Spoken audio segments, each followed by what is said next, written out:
hello there, and welcome back. Now, I am beyond delighted and very, very honored to introduce our next guest. He is a renowned economist. He's a former politician. He's an author, really one of the most important chroniclers of the socioeconomic development of our times. His sometimes perhaps unorthodox approach towards economics, his candid views on political ideologies, and keen observation on social trends have contributed, without a doubt, to our better understanding of the world around us. I'm delighted to welcome Emeritus Professor of Economics at the London School of Economics and Political Science in the UK, Lord Meghnad Desai. Lord Desai, thank you so much for being with us. Thank you. Now, talk to us about the concept of the Human Development Index. This is something you've been very instrumental in developing. And really, you look at this as a measure of a nation's progress. When we look at Asian countries, how do they fare up when we look at the Human Development Index, particularly when it comes to GDP and how societies are advancing? What the idea of the Human Development Index was to go away from narrow measures like the GDP index or inflation or something like that, and try and measure really the sum total of human achievement with as simple a measure as we could devise. Now, Human Development Index is actually really a measure of how well a country or a region has done. And so the three things that we chose, one was life expectancy.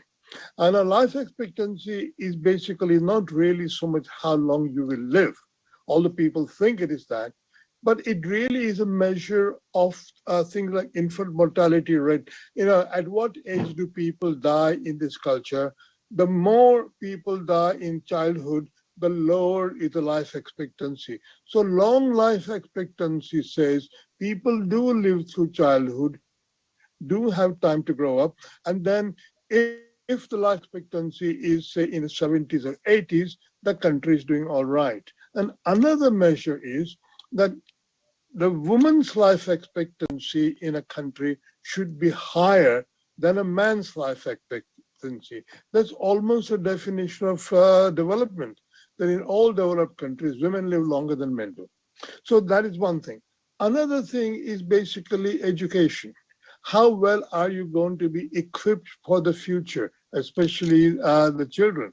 So the school enrollment in primary and secondary schools, that is a measure for both boys and girls.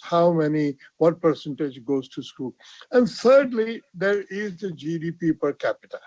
But, we tried to modify with income distribution measures, but people got very confused. So life, education, and income.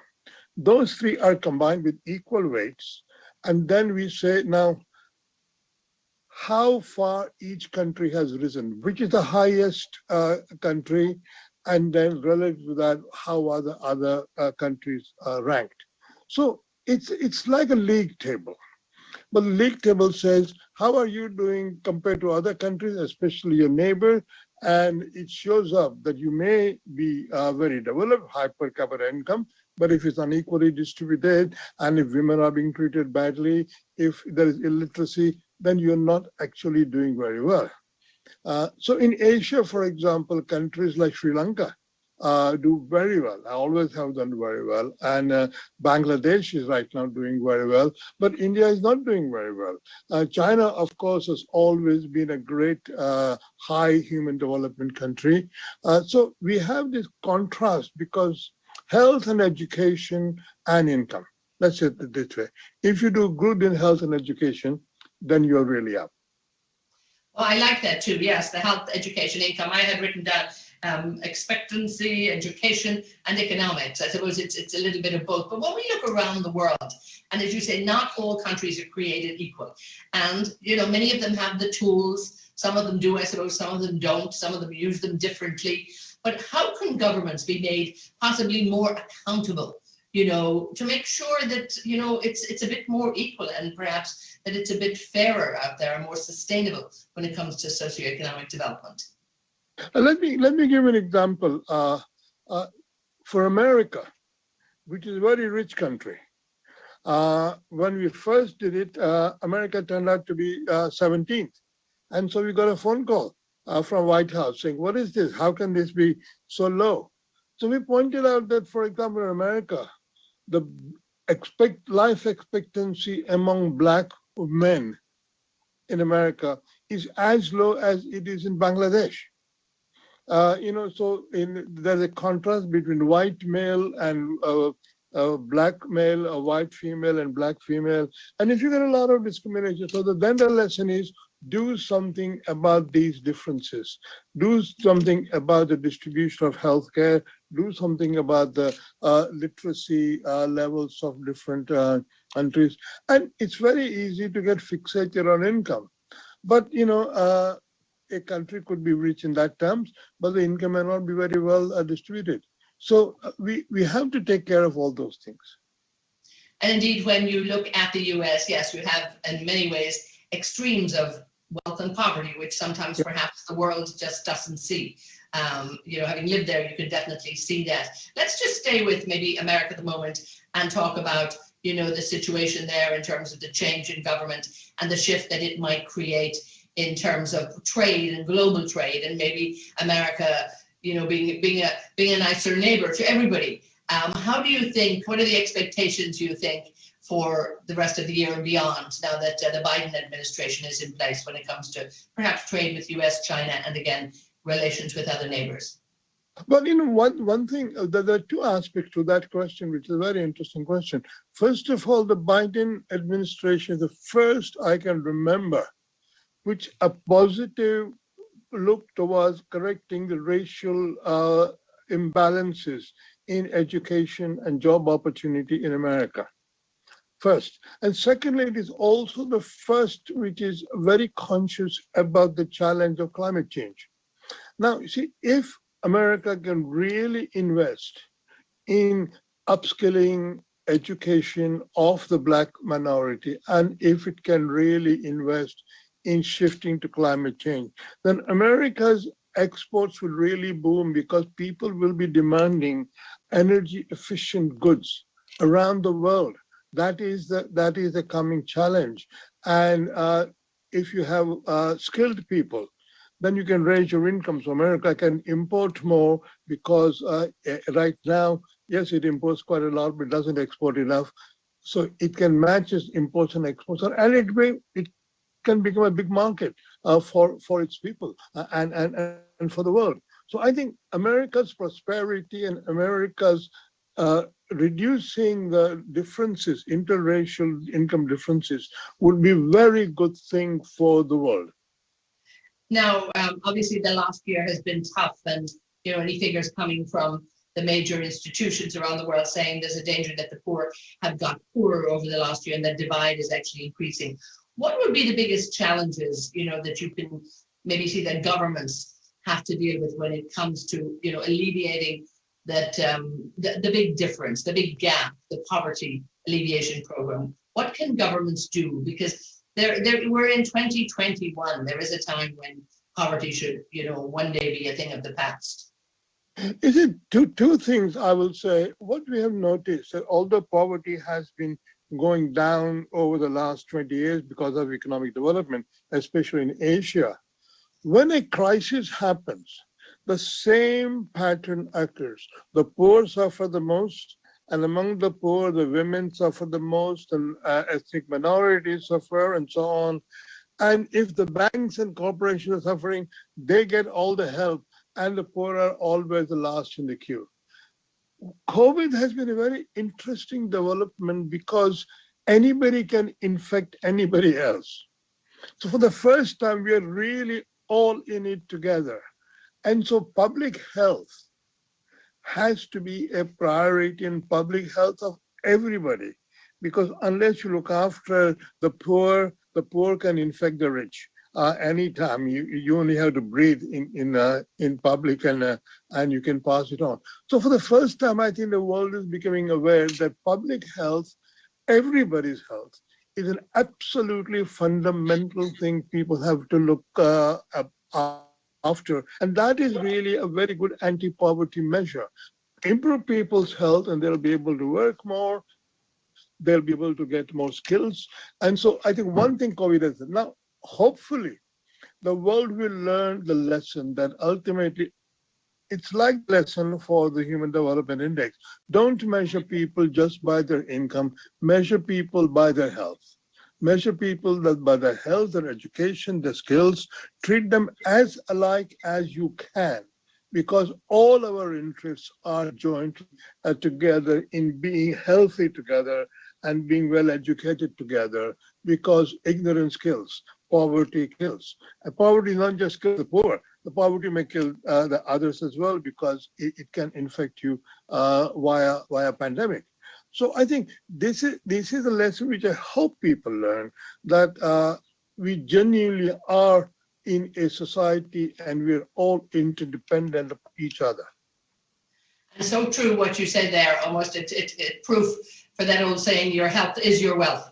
And at least if you're healthy, you can work and you can actually help the economy. Talk to me perhaps a little bit about government responses to this crisis compared to, I mean, it's been a global crisis, it's been a health crisis, it's been a financial crisis, very different than 2008. But what about that government response, and what countries would you say have got it right? Let me say one thing, when 2008 crisis happened, until then people will say, no, we can't, the governments can't borrow very much, or we must do this. At first, we realized in 2008 that unless governments borrow, even the rich can't be rescued. This time around, all the governments insist in one thing: money doesn't matter right now. What matters is how are you going to save lives and livelihoods. And everybody has borrowed. I mean, that is one welcome thing. Now, I think interesting in that is the response during the pandemic. What we saw was countries like South Korea, China, well, not China, but South Korea, Japan, Singapore, countries which went into testing very quickly. Testing quickly was the key, and preparedness, because they had been through SARS in Asia much more than the Western countries had been. They were prepared with all the facilities of testing, all the hospitals were alive to the problem, so they had all the protective equipment and so on. So I think Asian countries began to do much better. And then when it came to the richer countries had a problem, because not only was there inequality, but their size was big. And they were rather slow. I mean, the slowest country is a country where I live, UK, which has the highest mortality per million people. Why? Because despite the National Health Service, they just were not prepared. They had no protective equipment.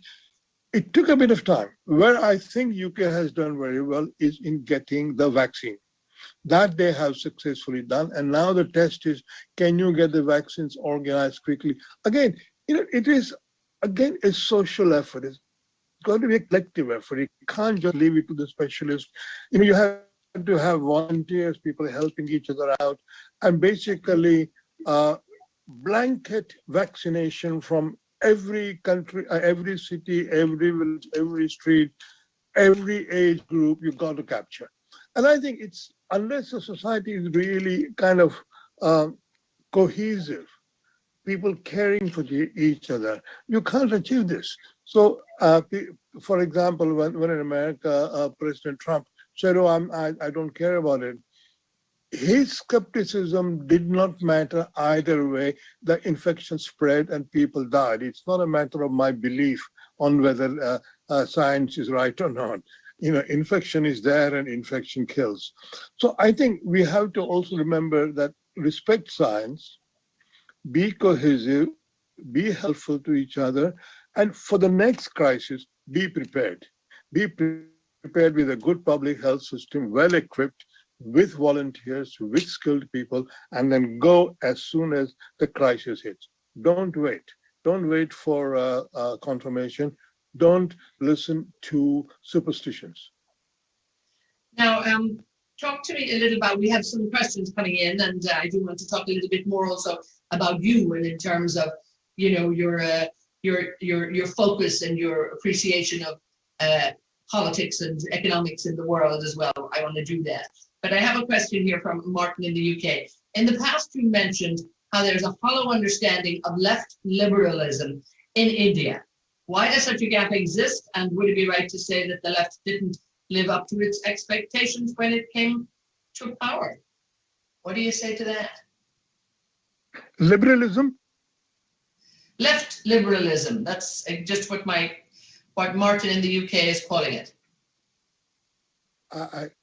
If we don't understand it, talk to me about, how do you think politics in India is coping at the moment? I know their, economic figures are getting better, a bit of recovery in sight, but he particularly said left liberalism. And how can they come out of, recession? Some liberalism. What's the adjective? The liberalism of what kind? To the left, as opposed to the right. Left liberalism. Okay. I mean, my view is that we have come far enough now that we see the problems of both left liberalism and right liberalism. And again, I'm more now impressed by the virtues of solidarity of everybody, regardless of what people's values are. We have to more or less accommodate everybody in the same boat, whether they're left or right, whether they're rich or poor, whether they're black or white, because ultimately COVID has taught us one thing. We'll die together unless you learn to live together properly. If you don't live together properly, we will die. All of us, maybe die separately. So I think liberalism were values about and when for no world and things were perfectly aligned. We neglected the very poor, we neglected health issues, we neglected collective goods.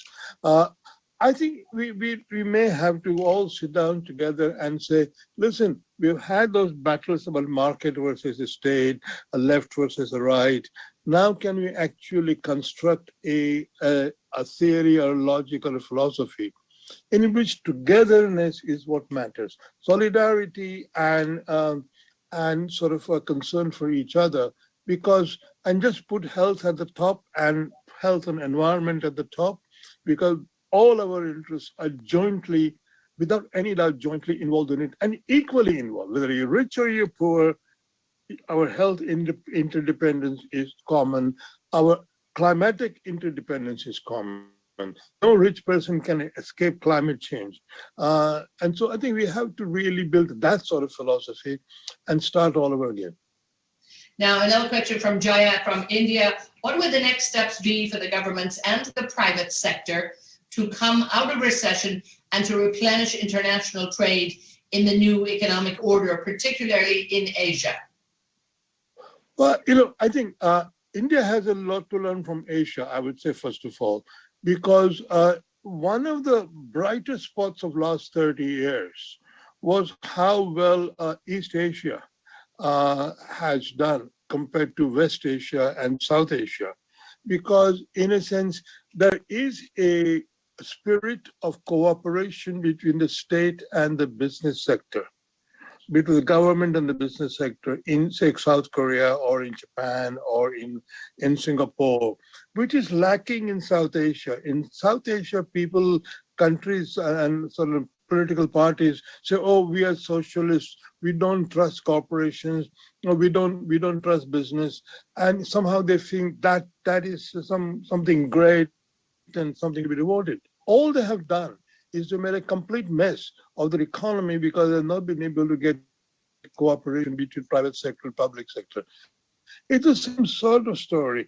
We are all in this together, and if you have to grow the country, if you have to eliminate the poverty, get together, get cooperative, stop being suspicious of each other, and make quite sure that everybody gains from what you do. And I think I'm very appreciative of South Korea and Singapore and Japan, because they have had the key. And look at Vietnam. I was marching about Vietnam War when I was young, and now Vietnam is a prosperous, fast-growing country which has adopted capitalism despite having been a communist country. So, we have to forget all those old differences and start building a new political philosophy. Now, a question from Neil from Dubai, and this follows very nicely onto what you're talking about. because you're calling for a bit more harmony and a bit more, togetherness in this. But really, as he said, how do you think with the increasingly polarized societies, which now seem to be further amplified by the pandemic, do you think that governments can actually find that common minimum ground in economic policy to fix the societal imbalance that has in many ways been brought about by the pandemic? I think, I'm hoping that governments and people have learned that, we went through the 20th century about the left-right difference, about socialism, capitalism difference. And at the end of the day, there was a lot of destruction and ruin in the whole communist experiment. China is the only successful country that one knows about. So I think what is very important is to concentrate on life-related achievements. Measure our welfare more in terms of health and people's capacity to achieve some goals, do something, say, be literate, be reasonably well-fed and well supplied for. Can we, as it were, raise the standard of living of the poorest person so much that she, usually the poorest person is a woman, is out of any immediate danger of dying or disease? That's the kind of thinking we need. Look after the last person and the rest will look after themselves, because the last person's health matters to us, whether we are rich or poor. And indeed, it's about, decreasing, I think, that inequality, the big gap that's there. I'd like to talk maybe a little bit, if we can, about you. And I know a lot of our listeners, there's a lot of questions coming in, talking a little bit more. And, I've looked through your book, Rebellious Lord. I didn't get through the whole book here. Oh, you did? It doesn't give it, I have to go back on it now. But, your life in Vadodara as a young boy, then you moved to the city in India, then you moved to Pennsylvania, Berkeley, London. Talk to us too about your interests in Marxist theories early on that shaped you as an academic, as a politician, as an analyst, and perhaps has it changed a bit? Well, I'm surprised when I look back on it. How did I have the courage to sort of do all these things? But I think, I just went on not worrying about being different from everybody else. I somehow, and I think I sacrificed a few things, like I never was first in my class or in my college, and my mother was always sad. But because I was doing other things, I was reading other books, I was doing theater, I was doing politics, things like that. So, but following my own, as it were, self-will, or what we call it, my own inclination, but working very hard. Follow your inclination, but very, very hard, because this is the only instrument you have for progress. And I think I had to rely more on myself than any gurus or things like that. But I think I succeeded because I just worked very hard and did not change my determination to have my own way. Like Frank Sinatra, I did it my own way. And again, talk to us in terms of, that focus at the time on Marxist theory. What focus do you think it's best, for a happier world, so to speak, whereby income inequality maybe, it will always be unequal, but how can we get it to maybe more acceptable levels in all countries around the world? How can we get governments to focus on the well-being and the healthcare of the people, all of the things you talk about? Because it doesn't seem that these are all high on the agenda when it comes to the practical applications. So what's the best policy to go forward?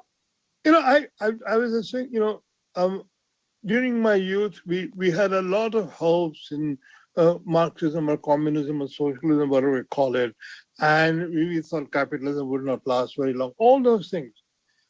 20th century, I think, was a big experiment in these kind of things. And so now, the whole human development perspective, the post-COVID perspective has to be, in my view, that it really is a a society which is so interconnected that you can't just leave the poor down and think you're going to enjoy yourself being rich. It is just not possible. This is, health-wise, climate-wise, or any kind of other accident-wise. We are totally and utterly interdependent. I think COVID has brought through it very, very clearly. Let us not make difference between public and private, capitalism, socialism, men and women. We really have to realize, in a human development measure, that unless we do all this together, we will not be able to do it separately. And I think if somehow we can find a philosophy in which cooperation and solidarity. Again, I come back to solidarity. You see, one thing most governments did during COVID was they said, forget about the budgets, discipline, so on. Just save lives, spend money, save lives, save livelihoods, give people money if they can't work for temporarily. We will find the money later on. Don't worry about money right now. Worry about people's lives, people's livelihoods.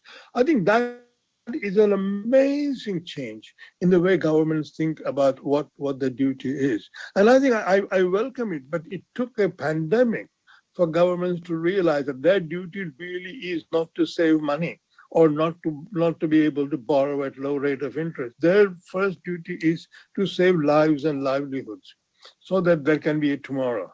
If you don't save lives and livelihoods, there is no tomorrow. If you don't fight against climate change, there's not going to be a tomorrow. That is the way I think we ought to all get thinking. The instruments are there. We know what works, what doesn't work.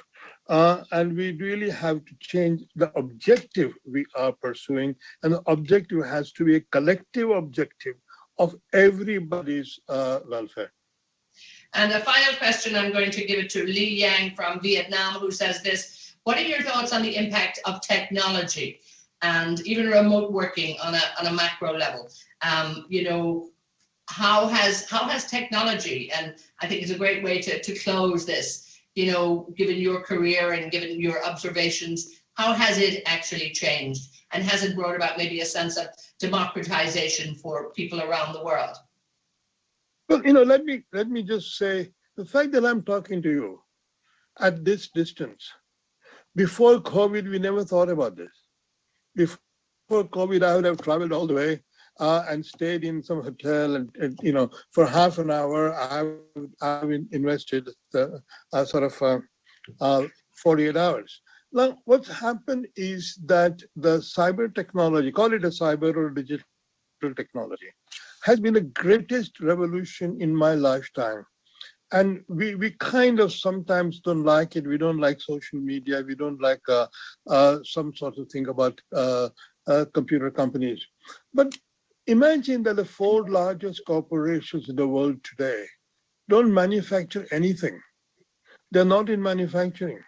They're not in extraction of coal or oil or anything like that. They're all into data. They're all into messaging. They're all into hours putting in one click and things happening. Now, so technology has actually already transformed our lives. And what COVID is going to do, COVID is going to make lots of low-level physical jobs, especially jobs where there has to be contact in small spaces like factories and so on. Those things are going to be automatized. There's going to be much more robotics in those. And so people will have to be skilled, reskilled to be able to do things in which they can be distanced from each other while they're working. What's happened in COVID is people who can sit at home and work on the computer have saved their jobs, and people who have to go to work have suffered. Now we have that difference we will have to remove and allow more people to work on their own or cooperate at a distance, so that we don't have another possibility of a breakdown like we've had. Now that is a challenge. It's going to be difficult because the robots are very useful. Just the artificial intelligence is useful. Digitization is useful. So we will have to reskill and upgrade people's equipment that they have. Every kid will have to have an iPad or a desktop or whatever it is from primary school onward to be able to get education. Every citizen and individual will have to have a smartphone. So these sorts of things will have to be done because technology is not going to go away. Whether capitalism or socialism does, it doesn't matter. It will not go away, and it has its own dynamic. And you never know. I mean, what is very impressive, how quickly vaccines got manufactured and tackle this problem. This is very important. That is technology and knowledge. So knowledge and technology are going to dominate our lives more and more. It is indeed, yes, that the technology and the talent, you put them together, and I think there's no stopping anyone in the world. But we have to stop there. I am so sorry. It's come to the close of our conversation. I've enjoyed it immensely. Meghnad Desai, Lord Desai, thank you so much for being with us, and thank you for your great contribution, your great energy, and your great optimism as well. We enjoyed it. Okay, thank you. I enjoyed this very much. Look forward, enjoyed it very much, but thank you for reading my book. Now I have to finish it. Now I've made a commitment, a very public one, so I'll get back to it. And again, great insights. Thank you so much. And we will enjoy to meet you in person, hopefully at one of these. We will do that. We will do that, and we will rain check for that. And we'll keep the technology moving in the meantime. Once again, thank you so much. Lord Desai, thank you, sir. And stay good. Take care. Bye.